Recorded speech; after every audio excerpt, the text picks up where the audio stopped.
15 classes పెడితే మరి 1 month time ఎందుకు తీసుకుంటున్నారు, అలా అన్ని ఆలోచనలు వచ్చినాయి అనమాట.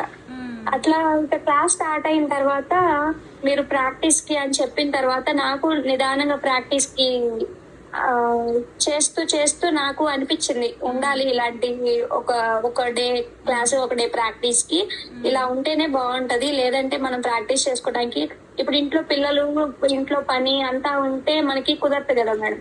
ఒకే రోజు కంటిన్యూగా క్లాసెస్ అంటే మనకి టైం ఉండదు. మీరు ఒక్కరోజు టైం ఇచ్చినా కానీ ఇంకా అడ్జస్ట్ చేసుకొని ప్రాక్టీస్ చేస్తున్నాము. ఎందుకంటే ఒక్కోసారి పిల్లలతో పని అవ్వదు, ఒక్కోసారి ఏదో ఒకటి వర్క్ ఉంటది. ఇప్పుడు నేను టైలరింగ్ చేస్తాను కాబట్టి కొంచెం బ్లౌజెస్ ఉంటే నాకు కుదరదు.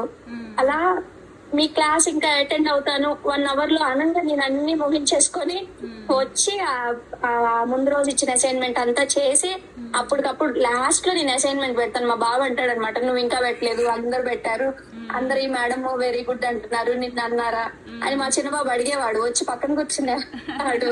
చూసి ఎంజాయ్ చేశాం మేడం మీ క్లాసెస్. మీ పేషెంట్స్ కూడా thank you so much madam. చాలా బాగా 1-2 సార్లు ఎవరన్నా డౌట్స్ అడిగినా గానీ బాగా క్లారిఫై చేశారు. అలాగే మిస్టేక్స్ కూడా బాగా రెక్టిఫై చేశారు. 1-10 సార్లు మీరు వాళ్ళ మిస్టేక్స్ చేసినా గానీ పదే మీరు మళ్ళీ చెప్పారు ఓపిక్ గా. చాలా థ్యాంక్స్ మేడం. వాళ్ళ మిస్టేక్స్ వల్ల కూడా మేము చాలా నేర్చుకున్నాము. అది వర్తి అనిపించింది నాకు, ప్రతి రూపాయి వర్తి అనిపించింది. అంత బాగా చెప్పారు మీరు క్లాసెస్. మాకు కూడా చాలా ఇంప్రూవ్మెంట్ వచ్చింది నేను పెట్టే దాంట్లో కూడా. నాకు ఇప్పుడు బాగా కాన్ఫిడెన్స్ వచ్చింది, నేను బయటకు వెళ్ళి చేయగలను, పెట్టగలను అని.